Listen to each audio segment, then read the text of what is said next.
Here's a quick video we're going to do on servicing the drops on a Zenith 440 high-low Thompson table. Tools we need for this job here are a 17mm socket. We need a square head tool for removing the lumbar section, and we'll also need a Phillips head screwdriver. So all we're doing is we're undoing the center bolt for the drop. Now unwind that. I'm going to set that aside. Lift the drop up, making sure that it comes out of the guides nice and smoothly. Then I'm going to slide the entire drop off.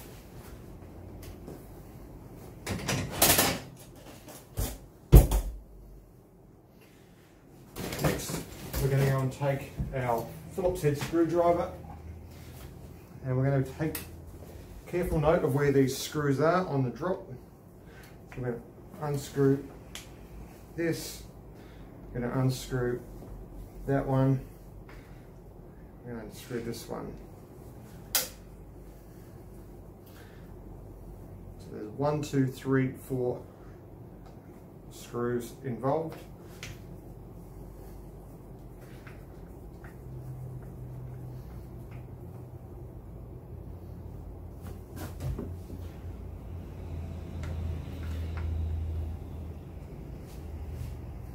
You'll notice two of these screws are just a little bit longer. Now there'll be a spring inside, so we're just going to loosen that off, loosen the tensioner off. And here we go, we've got our plates. We're going to set those aside as well. Right, inside now we've got the drops exposed. What we're going to do now is examine the parts within the drop. So you'll see here we've got the tension knob that increases the amount of pressure that we put onto this little lug here. Then we've got a tension spring that goes onto a drop key, what's called a drop key, and then we've got also another key against the center post.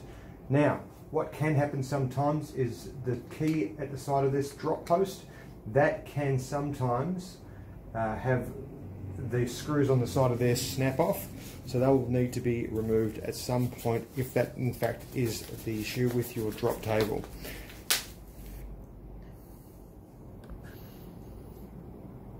Here we go again. What we've got, we're going to disassemble the drop here. This is not a difficult job. We're just going to make sure that we unscrew the tensioner. We're going to take out our little extension in through there. We're going to take out our spring, and then we're going to take out our drop key. Okay, we're going to make sure our drop keys are there and it's in pretty good shape. Finally, you'll see that the drop post can go up and down.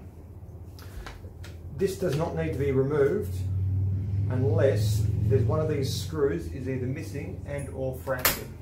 This table here has both screws intact, so we're going to leave it alone. So the second part of this is now the reassembly. So we've just got ourselves some grease. This table has just been recently serviced, so I'm not too concerned by it. So we're just going to just pop a little bit of grease along the spring. We're going to put a little bit of grease in the channel, and we're also going to put a little bit of grease across, once we've cleaned up the drop key, I'm going to put a little bit of lubricating grease back on there, okay? And that'll just make sure our drops can dropping perfectly and consistently every single time. One thing about these old Zeniths, well it's not even old Zenith, this is a reasonably new one, is they seem to get better with age, they really do. So here we go, we're going to pop our drop key back in through there, and we're away in business. And we just reassemble in the reverse order. Spring up against the lock key, and then we've got our drum. Pop that in through there, and we're in business. Now we're just going to reassemble all of that. While we're here, this one gets a lot of use, this table, so we're just going to clean up around here. And we'll just make sure there's a little bit of extra grease on the end of that. Good. Excellent. So that's as hard as it is to service the drop on a pelvic section on a Zenith 440. You'll see that in and out beautifully and smoothly. Fabulous. Right, to reassemble, we're just going to fold the table back. And this is the same for a 460. In fact, any of the drop tables with air drop into the pelvis. And here, we're just going to make sure our guides are in. Our directional drop guides are on. Beautiful. We're back in action. No, we're not, because I forgot to put the screws on. So again, we're going to reinstall everything in reverse.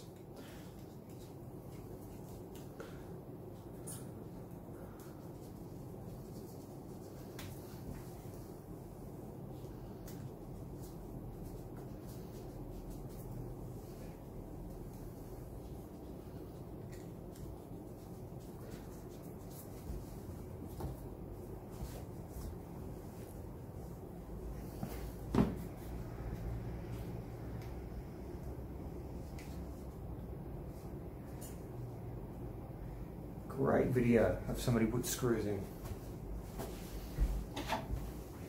Now we're just going to tighten all of them up. So that's it. That's as easy as it is for the lumbar pelvic drop to be serviced.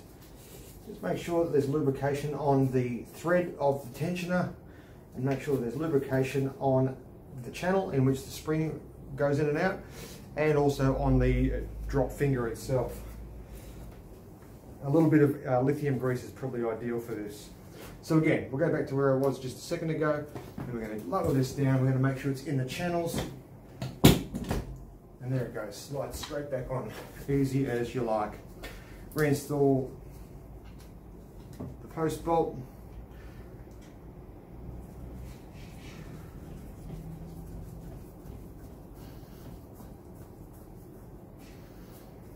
So there you have it. One serviced pelvic drop. Now, I'll also send you through, if requested, how to remove that drop post should the drop key be damaged. But we'll get to that on in another document. Right, here's the video tutorial on how to service the lumbar drop on a Zenith 440 Hylo table.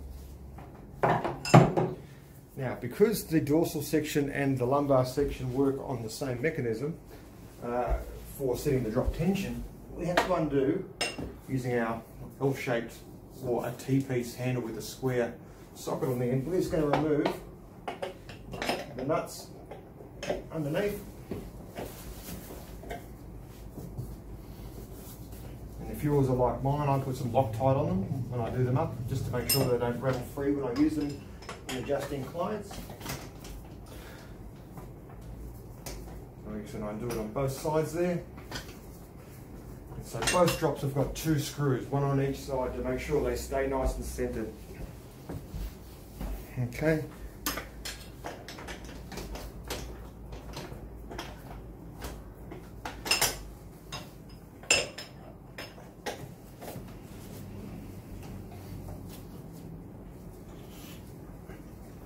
Give me a little bit of room. So here we go. We've undone our bolts. What that should mean is our sections just pop off. Now here's something really important to remember. Nothing needs forcing. Nothing needs to be yanked off. Nothing needs to be damaged. Just be nice and gentle and fair with your equipment. It'll serve you for a lot longer. That just comes up like that. I didn't put any effort in getting those off. The second part of this is disassembling this drop. Now, it's not a super complicated mechanism, and again, nothing needs to be forced. So please, for goodness sake, don't try and force anything. The only thing we need for this, really, is a flathead screwdriver. Sorry, is a Phillips head screwdriver and some lubricating grease. Notwithstanding, if one of these drops has been damaged, much like a drop finger on one of the lumbar drops, then that's going to need replacing. So what we're going to do is we're going to remove the screws into our lumbar, into our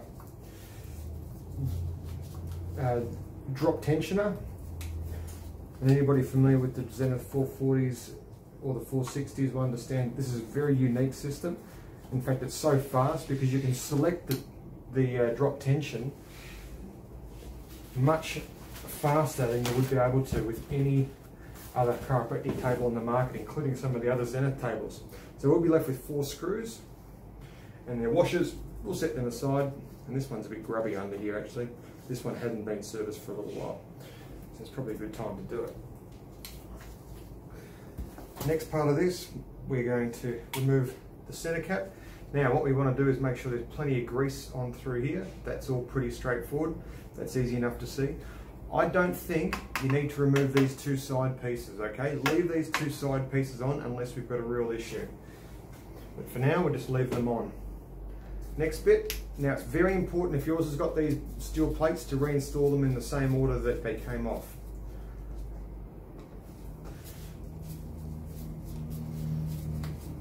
So again, we're taking all these bolts off. We're going to keep them in shape as well so we know where each of the screws goes and each of the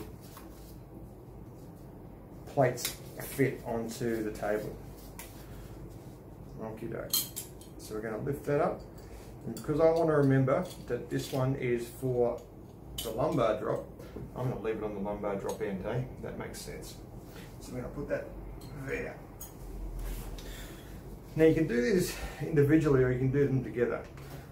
What we can do here is we're going to turn the tension, in this case we're going to turn the tension away. In fact, do it individually. I've just decided, do it individually, and then what we're going to do, we're going to try and get this spring out. And here we go. We've got our drop mechanism all disassembled now. Going to make sure there's no dust, etc. on our spring.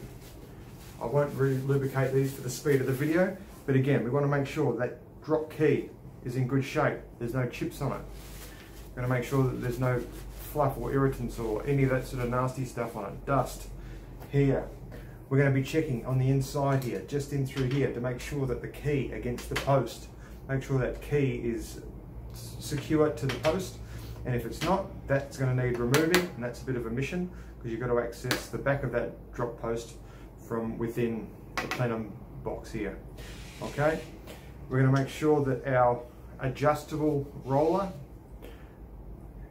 doesn't move, and we're going to make sure it sits straight back in there. To reassemble, just to make sure everything's good here, we're going to put a little bit of grease in through here. Again, I'll do that in another video.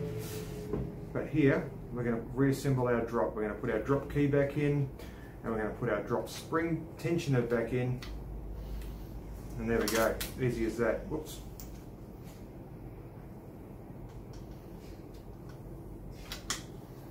Easy as that. So there it is. Now we're ready just to reassemble it all. Okay. So we're going to get our drop plate. Screw it in there. We're going to put our 2 screws in there, and these are the ones that are going to want to bounce up again, so I'll just reassemble that here.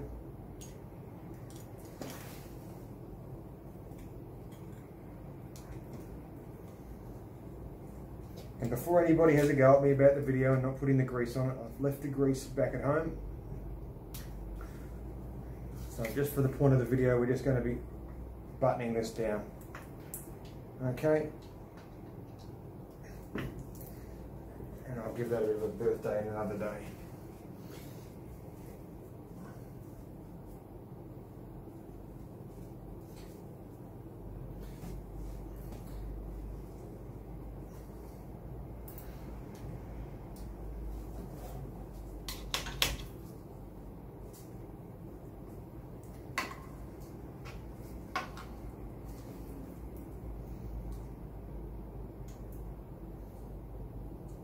Now exactly the same story applies to the other side here, okay? So we want to make sure that the key is tucked in there nicely. We want to make sure it's nice and lubricated on the drop tensioner wheel, which is actually an elliptical wheel.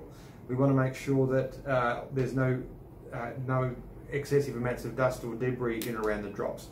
We also want to make sure that all these parts are moving freely within the drop. So that's going to mean if it's excessively dirty and it's never been done properly, you've got to pull all this stuff out and give it a good clean in either acetone, degreaser, whatever it is. Wait for it to dry, then give it a really good bath of grease. Just engine grease is probably fine, axle grease. All right, and we're nearly done here.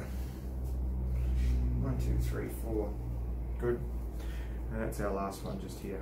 So that's how you do it, all right? It's not rocket science. If I can do it, anybody can do it, but it's a case of taking care and treating your equipment with just respect, because it's so important to make your stuff last. You just got to look after it. Give it the occasional wipe down.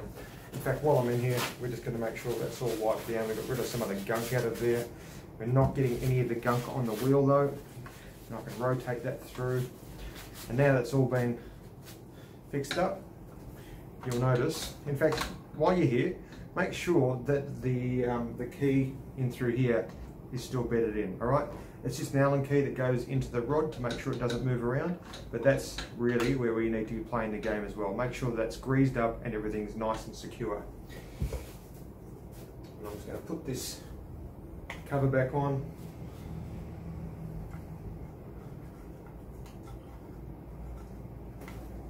And then we're just going to reinstall each of these parts here. And it ain't hard, although I make it look difficult.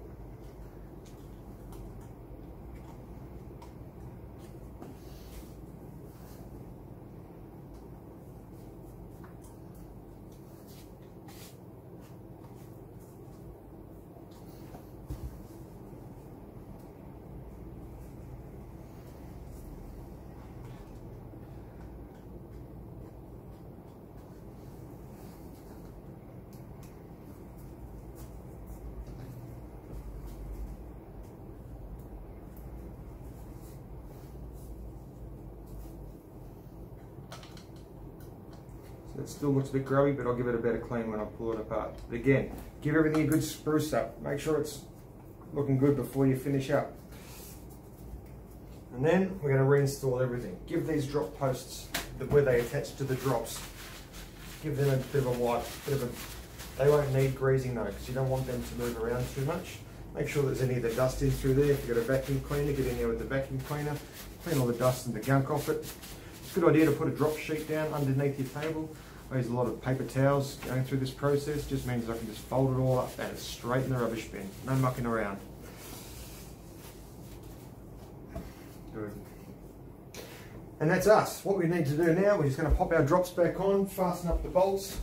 Before, I told you about the bolts that need doing up. They sit underneath here. These are the bolts here. They're square head, which is why you need our special tool just to make sure that operates. So now, again, we center the drop, lower it down, you'll feel the drop down. And again, tightening them up. You do not want to over tighten, okay? Over tightening kills things. But if you can also put some thread locker on these bolts, that would be a really good idea. Because it stops them getting worked out when you're adjusting patients and you're seeing a reasonable volume of people. The last thing you want to do is have your sections come loose. Okay, nice. And the second one to come is our lumbar drop, and it just sits like this. Now look, this has only taken me a couple of moments to do it, so it's not a hard job, but you've got to be thorough, which means it can take a lot longer than this. A lot of the technicians who do these tables take a lot of pride in them, and I'd suggest that you take a lot of pride in them as well. So make sure they're all kept clean. Because looking after your table doesn't have to be hard, it just has to be regular.